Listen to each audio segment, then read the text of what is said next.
Evening, everyone. My name's Sabrina, and together with my teammates, Russell and Aisha, had the privilege and the honor of working with the hardworking and inspiring folks at the City of Toronto. My name is Ashley Edstrom. I'm a programs officer with the Shelter Support and Housing Administration with the city. Let's do that. Can you hear me? Okay. So, you know that feeling you get when you call customer service and you get bounced around from agent to agent? Or the people meant to help you at the bank or your doctor's office aren't really speaking to each other? Well, imagine that what's at stake isn't whether or not your Amazon package will arrive on time, but whether or not you'll be sleeping outside when it's minus 12 degrees.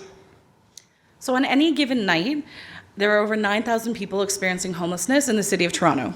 So for context, that's actually more than the population of Smiths Falls, Ontario. And for most of those 9,000 people, about 80% of them, in fact, their experience of homelessness is brief and non-recurring. What that means is they come into the system, get connected to shelter and resources, and are able to find housing and then move forward. But that remaining 20%, they can get stuck in the system. And these are the people who end up being chronically homeless and going months and years without accessing housing. For people who stay in shelters for long periods of time, or for those who move in and out frequently, or for the folks who don't use shelters at all and stay outside or couch surf, navigating this system can be pretty challenging. As fellows, we struggled to wrap our heads around it too. There were more than one. But a lot of systems. So we did what we usually do when confronted with big, messy, complex systems, services, and problems. We started talking with users. We visited 7 shelters across the city and spoke with over 40 city staff and shelter residents, and we learned a lot about a person's journey in a shelter. When you first need emergency shelter, you're just trying to find a safe, warm place to stay. But the entire intake process can sometimes take hours. No matter how compassionate or understanding staff are, it can be extremely frustrating and sometimes humiliating to have to share your potentially traumatic story over and over again. The quicker you can get settled and comfortable, the sooner you can begin to have those genuine conversations with staff about your housing situation and trying to look for future housing opportunities. So you can imagine being in a precarious position, trying to find housing in Toronto can feel really hopeless unless you have some clear game plan going forward. So moving from homelessness to stable housing, stable and permanent housing can require interacting with numerous municipal, provincial, and federal government programs. There's also a host of nonprofits, subsidized housing, and private market housing to look at as well. And that doesn't even begin to get into the supports you may need once you exit homelessness and are in your housing to help you kind of acclimatize to the community, find out where your resources are, like food banks or schools or local health professionals. So each of these services and paths has its own different eligibility, different criteria, its own application process, and its own forms. So many forms. The fellows really love the forms.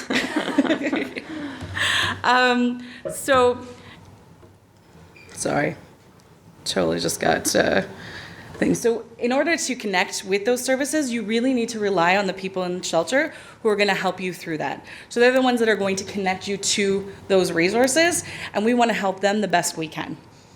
So when we were talking, one of the stories that came up was that I remember this experience where I was trying to help a person who had come in. If you're new to GarageBand here on the iPhone or the being asked a lot of questions around his housing and what his needs were. And so the worker was just doing their job trying to get this information, but this person came in and all he really wanted was a place to sleep and then talk about housing later. And something that he said really stuck with me. He said he wished he had some kind of like housing resume, something where he could just answer once and then take with him from place to place, so he didn't have to keep answering the same thing over and over again. Because information is not shared between shelters, staff sometimes feel like they're also grasping in the dark. The system asks them to collect a lot of information, but doesn't always share or surface that information back in useful or actionable ways. This means that staff don't always have the necessary information to do their best work helping clients. For example, if a staff member wants to know how long someone's been homeless in order to connect them to specific services, they need to piece that information together by calling each site and manually work to put that story together. And there's also no way of consistently assessing or putting together someone's housing preferences across the shelter system. So the system can be pretty daunting. especially if you're also looking for work, going to school, taking care of relatives, or navigating other complex systems like healthcare. You gotta hope that the caseworker assigned to you knows about all of these programs, services, and sort of pathways, and knows how to connect you to all those options. Sometimes it comes down to being in the right place at the right time, and that means that some people can slip through the cracks, unfortunately. People like Tony. Years after a workplace injury left her unable to work, Tony's home was seized and she was evicted after falling behind on her mortgage payments during a particularly difficult time. For 3 years, Tony stayed in shelters, respites, and eventually found herself staying in a park with her 2 dogs. She interacted with many parts and points of the system, but still managed to slip through those cracks. And it's our job at SSHA to ensure that people don't slip through those cracks. So people like Tony are exactly who we are trying to help. We want to help that 20% that gets stuck. And in order to transform the way that we work with the homeless population in the City of Toronto, the City is developing a coordinated access system to better assess, prioritize, and match people who are homeless to available housings and supports. So with a vacancy rate below 2% in Toronto and skyrocketing rents over the last 10 years, the reality is, unfortunately, we don't have enough resources for everyone. So what do we do with the resources we do have?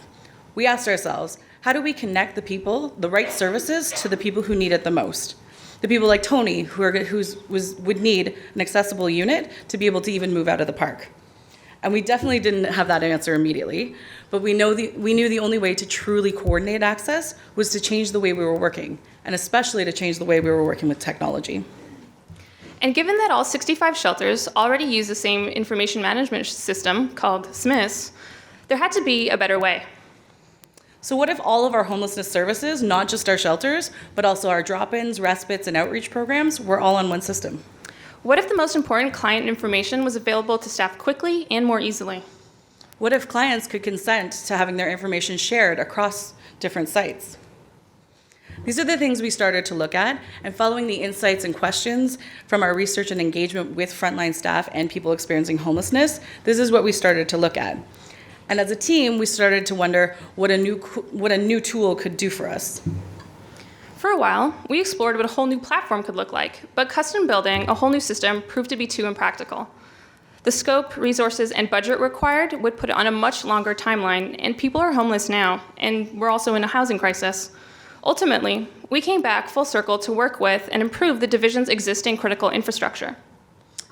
So after learning from our clients, staff on the front lines, we worked with our colleagues in policy, IT, and operations to pinpoint high-value improvements that we could roll out really quickly. So starting in March, we're implementing a number of these improvements in SMIS. These changes will bring us closer to a coordinated system. For starters, we're making the intake form flexible and modular to ensure that staff are only asking questions required for service at that particular point in time. The dev team accomplished this by adding what are called feature flags to each of these sections, so that in the future, we can turn groups of questions on or off depending on the program and context they need to be asked. So previously, you might have been asked the same question multiple times if you were calling our call center and getting a shelter referral in the same night. Going forward, we've realized that we don't need to ask you your whole life story several times in one day just to get you consistent services. We're also overhauling the client summary page, where staff can see that client information at a glance. In addition to improving the readability, we've also added some new fields and features. So as we mentioned, up until now, staff have had to manually put that information together by calling around to different sites to see if someone was chronically homeless. On the new page, they won't have to do that anymore. Staff will be able to quickly see how long someone has been accessing services and see a tag indicating whether or not someone is chronically homeless. So because we're focusing on reaching that 20% of people I was talking about who get stuck in the system, this information is vital for frontline staff to be able to see who they can connect to services that are specifically targeted for that population, things like housing subsidies and housing allowances. And in the future, we hope to add links from this section to external guides and resources for staff to tailor their support more specifically to those populations, such as a case management guide dedicated to chronically homeless individuals. We've also made it easier to collect and save essential housing information. So there's basic information that everyone needs when they're applying for housing within the City of Toronto. So things like your ID, your tax returns, your source of income, and your housing application numbers. And one of the key pain points we heard quite a lot was that this information was inconsistently being collected, and when it was typically buried in staff notes or in paper files somewhere. So we've added a new Housing Essentials section, which acts as the beginning of that housing resume. It allows staff to capture and store this information in a more standardized way across programs, and soon be able to print it out for clients. In the future, we hope that this will also be able to be shared across programs and shelters with client consent, of course. The housing resume. Lastly, we're hoping to better understand where people go when they leave our system. So up until now, we weren't able to get a great picture of where people went when they left shelter. So if information wasn't passed on from a housing worker to a frontline worker, the discharge information in Smiths wasn't reliable. Now, by simply making that one field editable after a client has already left the shelter, the division will be able to better evaluate housing outcomes against real data and be more data informed about planning their housing services and supports. Those are just a few of the changes we're deploying March 26th. And these changes may seem small, but they have a really big impact. And they were by no means simple to implement. While changing something like the options in a drop-down list may technically only take a couple minutes of updating code, it can take, if you can believe it, up to weeks. I can believe it, Sabrina. I think a lot of people here can. You know what I'm talking about. Weeks of engaging internal and external stakeholders, partners, advisory groups, committees, and executives to align on purpose and final implementation. And so one of the really cool unanticipated benefits of the work we've been doing on coordinated access and with the Code for Canada Fellows is that we're really coming together internally to focus on collaboration. So we're exploring these new ways that our policy, IT, and operations teams can really come together to start designing and building the division's tools and systems. And it's been really great for us to see some of those changes firsthand, you know? We see teams talking and meeting more frequently and trying to involve each other earlier in the design process. And just a couple of weeks ago, we were also delighted, for instance, to see the IT team leading their first stand-up meeting. And for me personally, I've now got a relationship and able to work with our broader IT team and not just the people I would call up desperately when my computer stopped working and I didn't know what to do. That happened maybe frequently. But now I know more about how Smiths, our system, works on the back end, and our IT colleagues have more of an idea of what it actually looks like when it's deployed on the front lines and what our service users' needs really are. We've also collaborated across the department to agree on a single backlog of work to be done in Smiths, and we're already releasing updates more frequently, which is huge. And this momentum makes me really confident and excited that we're going to be able to repeat this and continue this process of making improvements. We knew going into coordinated access that we were going to have to change the way we were thinking and the way we were working. And with the Code for Canada Fellows, that's exactly what we've begun to do. We've got some quick wins under our belt. We've definitely broken some silos. And we've got a user-driven context and framework for where to go next. And we're really excited about what's next. Because we know that technology is not necessarily going to solve homelessness, but we are more confident now that we can build the tools that we need to help more people like Tony. And Tony's story, just so that everyone knows, ended really well. So through our Paths Priority Access to Housing with Supports, Tony was housed in an accessible unit and is now happily living with her 2 dogs, sharing her story and writing her first novel. Yeah, which is great, right? Like that's what we want. And so we're really confident that through this work and moving forward, that we're going to be using technology in a way that ensures that there are many more Tonys being connected to housing in a consistent and coordinated way.